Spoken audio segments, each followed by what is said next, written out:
Hey kids, it's Mrs. Rones with your lesson for Objective 66. We are going to be talking about proportional relationships in the form of graphs, tables, and equations.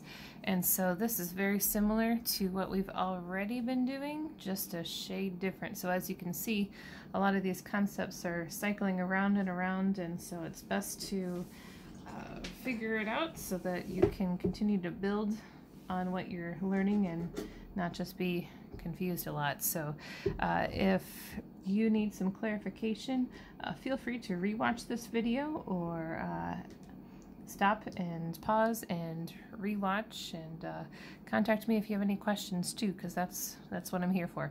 But before we get started, this is not a replacement for attendance or attentiveness in class.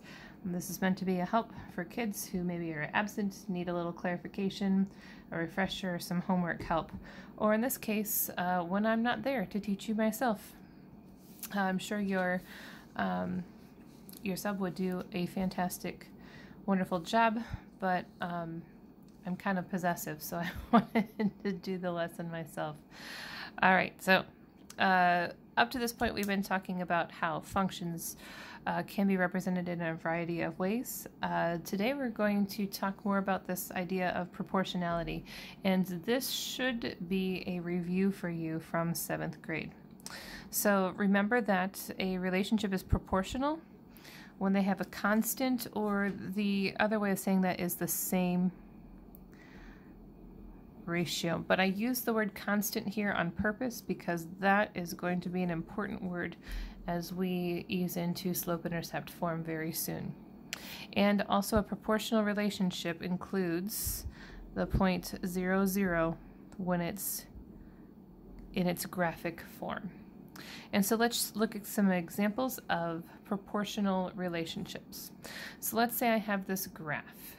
It does go through 0, 0, and we can show that each of these points on the line have the same ratio because they're all part of a straight line. It's a linear relationship. Remember, if it makes a line, it's linear. Our word trick for that was linear. And so let's just pick up a couple points here. This point is -2 and +6. And we have been looking at rate of change. Remember, that's the difference in y over the difference in x. And remember, a coordinate is made up of x and y. So let's look at, this is all kind of related here. Let's look at the y over the x here, or 6 over -2. 6 over -2 is -3. Okay, now let's show how the rest of these have the same ratio. Here's another point. It is at -1, +3. 1 left, 3 up from the origin. So the 3 is the y, so 3 over -1 again is -3. Same ratio. Let's skip over 0, 0. Let's do 1 and -3. As you can already predict, it's very similar numbers to before, right? -3 over +1 is -3 again. Or for this last one, 2 and -6. So it doesn't matter which quadrant it's in. If it's on the same line, you will have the same ratio. -3. -3 all the way down. So this line has points that show the same ratio. They include point 0, 0. So therefore, this is called a proportional relationship.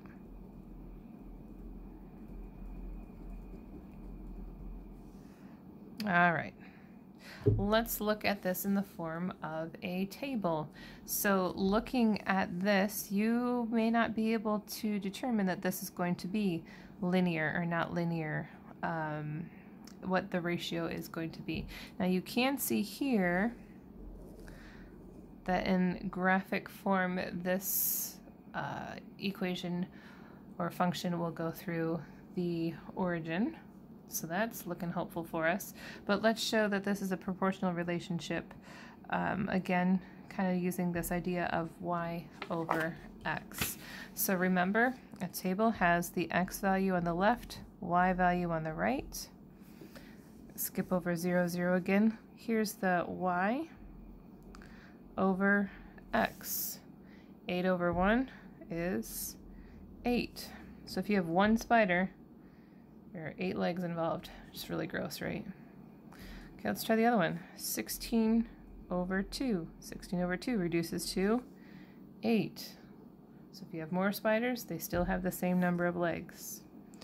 24 over 3. 24 over 3 is 8. All right, and 30. If you have 32 spider legs, you need to find a big boot and squash those suckers because that's just nasty.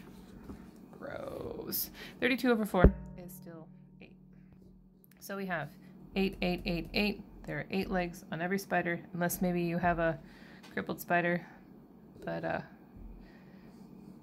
spiders standardly come with 8 legs. So again, same ratio. Includes 0, 0. We have a proportional relationship for the spider legs. All right, well, great. And now we're going to go into equations, and this is the example I get kind of most excited about because this is so close to something that you're going to be able to graph, what we call slope-intercept form. This right here is going to be what we call our constant eventually, just something to put on the radar. You don't know what that means right now, but you will very soon. I'm so excited for you. Now we're going to take turns putting these numbers in for this x. So 5 negative 2's, negative 10. 5 negative 1's, negative 5. 5 0's, 0. 5 1's is 5. 5 2's is 10. And so, again with the x or the y over x, let's try these out. Negative 10 over negative 2 is 5. Let's try another one. Negative 5 over negative 1. Oh, look here, is 5. Skip that guy. 5 over 1. What do you think? Still 5. 10 over 2. Also 5. So this equation has the same ratio. 5's all the way down. It goes through 0, 0, as you can see right there. And so this equation is proportional. Cool. There's a few examples of proportional relationships. Okay, so I tried to get smart when I copied your notes. It's 2 pages, right? So you can separate the first 2 pages because I want you to please put them side by side. Let's see if I can zoom out. Nope, sure can't. I want you to put them side by side. Wait, zoom out or pick this thing up. Nope, I probably shouldn't do that. Sorry, I don't want to pick my camera up because I'll ruin my setup. Anyway, stack the back page onto the front page and you can see we're going to do a contrast between proportional relationships and not proportional relationships. So let's look at some not proportional relationships on the second page, and we'll come back to the back side of the front page in just a second. Don't you worry, I won't forget that guy. Okay, so now this graph has some different points. This one looks like 8. Nope, nope. Mrs. Rones, get your coordinates right. Golly. 2 to the right and 8 up. 1 to the right and 5 up. 0 for the horizontal motion, but there's 1 up. -1 and -3. And let's see, -2 and -7. All right, let's see. I'm going to zoom back in. There we go. Let's see if this is a proportional relationship or not. So if I have, again, y over x, that's an 8. Sorry, guys. Y over x, that would be, in this case, because it's x and then y, 8 over 2, which is 4. So if this is going to be a proportional relationship, it better be 4 all the way down. But spoiler alert, we already know this doesn't go through 0, 0, so it's probably not going to be, well, not probably, it's not going to be proportional. Let's try another one. 1 and 5, so that's 5 over 1 reduces to 5. Not the same. Let's see, let's skip down to -3 and -1. That reduces to 3. -7 over -2 would be 3.5. So not only are they not the same, but every single one of them is different. So therefore, we have different ratios, and they don't include 0, 0. So therefore, they are not proportional. Great. And now would be a great time for a train to go by. Yep, don't know if you can hear that or not. I'm gonna pause it for a sec. All right, I'm gonna turn my kid into a word problem again. I feel bad, I keep turning him into a word problem, but you know, life examples here, they're the best ones.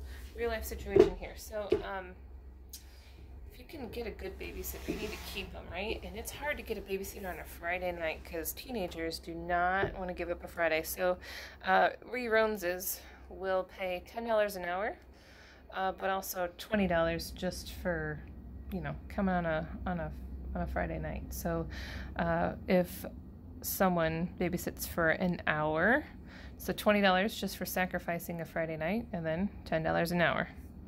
Or 2 hours, so $20 plus $10 for each of those 2 hours. 3 hours would be $10 an hour for 3 hours, so that's $30 plus 20 is 50, and so on.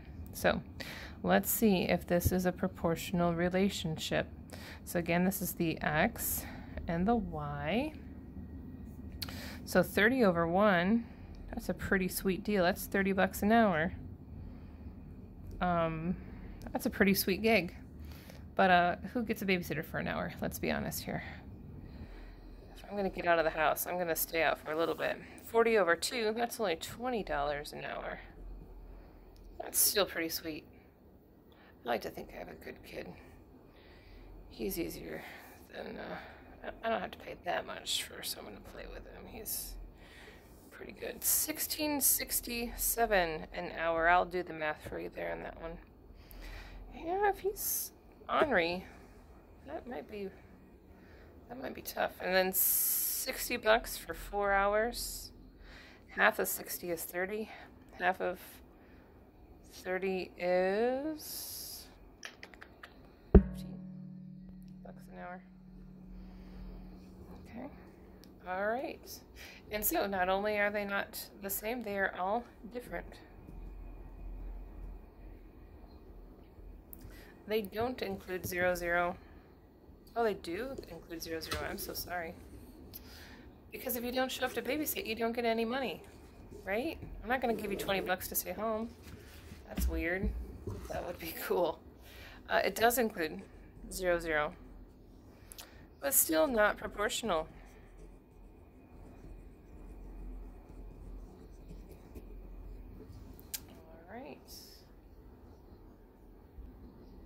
Okie doke, let's try another one. So now we have another equation. Lucky you.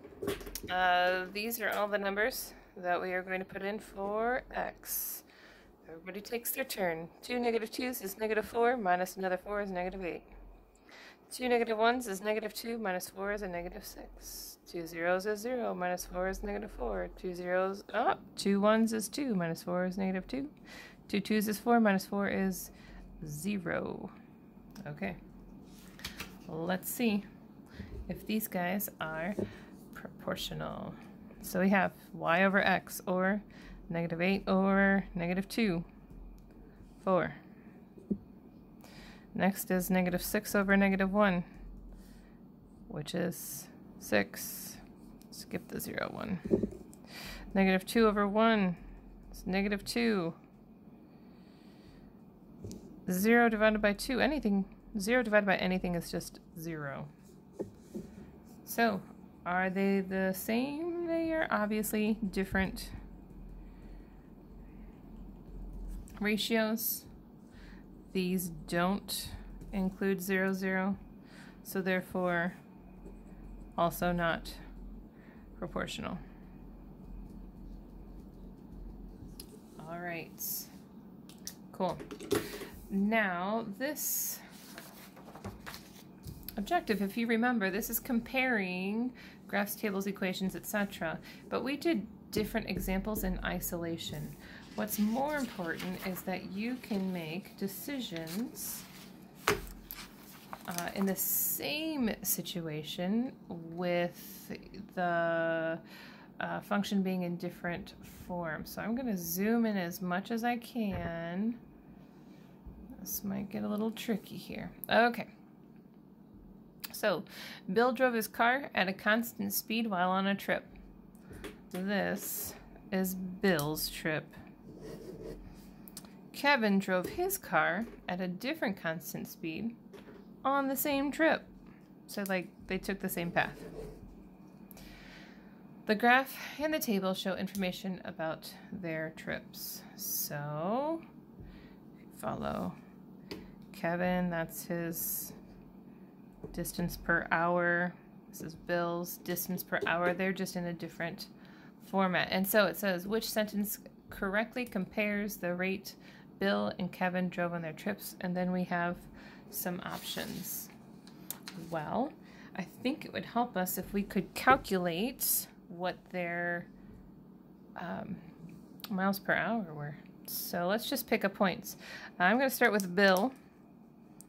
Bill, you could use, I'm looking for a point that clearly goes through the horizontal and vertical lines. I'm just going to pick this one. That looks like point 2, 110. So he went 110 miles in 2 hours. That means he went 55 miles per hour. That's Bill. Okay. Kevin, let's see. I'm going to pick up this one because it's also for 2 hours. He did 90 miles in 2 hours, so he went slower. 45 miles per hour. Now you could have found this dividing any of the other ones, right? 135 divided by 3 is 45. Any of those would have worked. Now I can compare. Which sentence correctly compares the rates Bill and Kevin drove on their trips? Bill drove at a rate that was 10 miles slower. No. 10 miles faster. This looks possible, but let's read the others. 20 miles slower. No. No. All right. So there we have it. By finding the miles per hour for both, we can compare the two and make that choice. Here's another comparison. Hey, and you know what? It would be really cool if you would maybe pause this and attempt it and then push play to see if you're right or not. It's good to challenge your brains to think independently occasionally instead of just watching the examples go by. So, it says the table, graph, and register receipt show the cost of pears at each of these 3 different stores. My favorite fruit in the world is pears. Love them. Pear Jelly Bellies, they're my favorite. That has nothing to do with math, sorry. For each store, the relationship between the number in pounds of pears and the cost is a direct proportion. We know that because they go through 0 if you graph them. So, let's start with store number 1. Doesn't matter which of these I look at because it's a proportional relationship. So I'm going to take 3.87, divide by 3 to find the cost per pound. Hope you got $1.29 a pound. That's not right price. Let's try this next one, store B. Let's see. This goes through. You could use other ones. It's just the one I chose. 6 pounds for $6. Hot dang, that's a good deal. If you can get pears for $1 a pound, especially if they're ripe and squishy. I like pears that look like they're about to be thrown away. True story. Might be oversharing. All right, next one. 2 pounds here. We don't care about the shredded wheat or the milk. However, that sounds like a dynamite breakfast. $1.78 divided by 2. Wow, where do these people shop? 89 cents a pound? Sign me up. All right, so good deals. I'm going to shop with whoever wrote this problem. Drag and drop each store into the correct order from the least to the greatest. Pay attention to the directions. So, which one's the cheapest? Store C, followed by B, and finally A. But dang, even $1.29, that's a good price. So, yeah, fun word problem. Also, thinking about pears now. Too bad it's February. Okay. Go to the back of the second page. I know these are all out of order, but you'll be okay. All right, I'm on the last page. You guys are doing good hanging in there. And here we go. 2 more examples, and then you get to do some homework. Okay, so a car manufacturer provided this information about 2 different models of car. This is miles per gallon. And it says, the graph and table show a proportional relationship, so they're both going to go through 0, 0, between the number of miles traveled and the advertised number of gallons of gas used for the 2 car miles, A and B, respectively. Based on the graph and table, car A can travel how many times the distance car B can travel when both cars use 1 gallon of gas? Write your answer as a decimal. This one is an indication that we need to find the unit rate. How much per 1? How much can the car travel? How many miles per 1 gallon of gas? And then we can compare the 2 and then find a solution. So here we go. Car A. Now it says per 1 gallon, but you can't really tell. So let's use something that we do know. Here I see 0.250, or I could say 50 over 2, which is 25 miles per gallon. That's all right. That's not fabulous, but it's okay, I guess. I get 32. Drive a small car though. Okay, again, I don't have 1 gallon available, but I can find out how much the price is per gallon. If I can go 60 miles in 3 gallons, that's, oh, wow, 20 miles per gallon. These guys are driving like tanks or something. No, they're cars. Wow. Okay, so this car A can go 5 miles more per gallon. Yep, than this one. But the question says, how many times more? When you're trying to compare how many times more one can travel than the other, we use division. So, I'm going to take car A, divide by car B, which is 25 over 20. It can go 1.25 times farther. Right? It can go the same distance plus 25% more. Okie doke. Again, hey, it's good to pause this thing, see what you can do independently, and then check back with me in the video. One more. Wow, the last one is on cars. This one's on, this is cost per gallon. Very similar. Hey, learning how to solve these problems helps you to be a good consumer. Skills for life. Here we go. The table shows gasoline prices at gas station Y and Z. This happens anytime I need gas. Just drive around, check out people's prices, see which gas station I can get my gas cheapest. It says the table shows the cost of different numbers of gallons at station Y. So this is Y. Well, if I can buy 2 gallons for $6.74, 6.74 over 2 is 3. Ooh. Wow. 3.37. I mean, I've seen that, but it's been a while, man. I'm so thankful we're not paying $3 a gallon anymore. All right. Gas station Z. The cost of 15 gallons of gas is $51.30. And the cost of 8 is $27.36. Do you suppose that if I did this to find that cost, or 8 gallons at $27.36, is that going to be the same price per gallon? Yeah, it sure is, because you're at the same gas station, right? So price is going to be the same. So I'm just going to do the $51.30 divided up by 15. And hopefully you got, oh, did you get 342?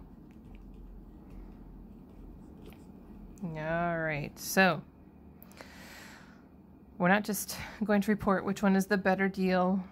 We need to read the question. It says, what is the cost in dollars per gallon of the gasoline at the station with the greater cost? Greater cost. What is the cost? Not the gasoline that we bought, but dollars per gallon. So my solution is $3.42. All right, that's pretty cool. All right, let's look at what your homework is going to be. And let me flip some papers around here and get to my copy of the homework. All right, so I kind of liked writing this homework for you. Hopefully you find it interesting. I like to do a big idea. And this homework question that you have, oh wait, let me back up, sorry. Teacher made a goof. You'll notice at the top, it says redo. And if you flip it over, it also says redo. What row? Cross out that redo. Everybody should be thinking about grapes right now. Okay. The directions say, number the boxes 1 through 4 to indicate the best and worst deal on grapes. So you're going to have to find the price per pound of grapes from each of these situations and number them 1, 2, 3, 4. 1's going to be the cheapest. 4 is going to be the most expensive. So that'll be fun. Then there are 3 questions here. Label these situations R if they're rational, or NR for not rational. Don't just assume, though, that just because it goes through 0, 0, that it's going to be, oops, I meant to say, I'm so sorry. Teacher made 2 goofs. Proportional. Label P. Or not proportional. Ooh, how embarrassing. You guys know you're my guinea pigs. And P. Alright, I'll retype that and make it pretty for kids in the future. Alright, so P for proportional, NP for not proportional. Don't just assume that 0, 0 means that's proportional. It is an indicator, but it's not the only thing. So check out several of these points. And at the bottom, what are the 2 characteristics of a proportional relationship? I'll give you a clue. It's the first thing we talked about in your notes. Alright, so you should have about 5 or 10 minutes to work on your homework. Don't you dare just sit there and give our guest teacher a hard time. Please do what you need to be doing. Be mature and responsible. And I will get to see you tomorrow, and I look forward to that. If you have any troubles, you can send me an email drones@d231.rochelle.net. You are no trouble to me. Please send me an email. Let me help. Don't just sit there and be confused. And I think that's it. So I'll see you guys when I get back. Good luck. Bye.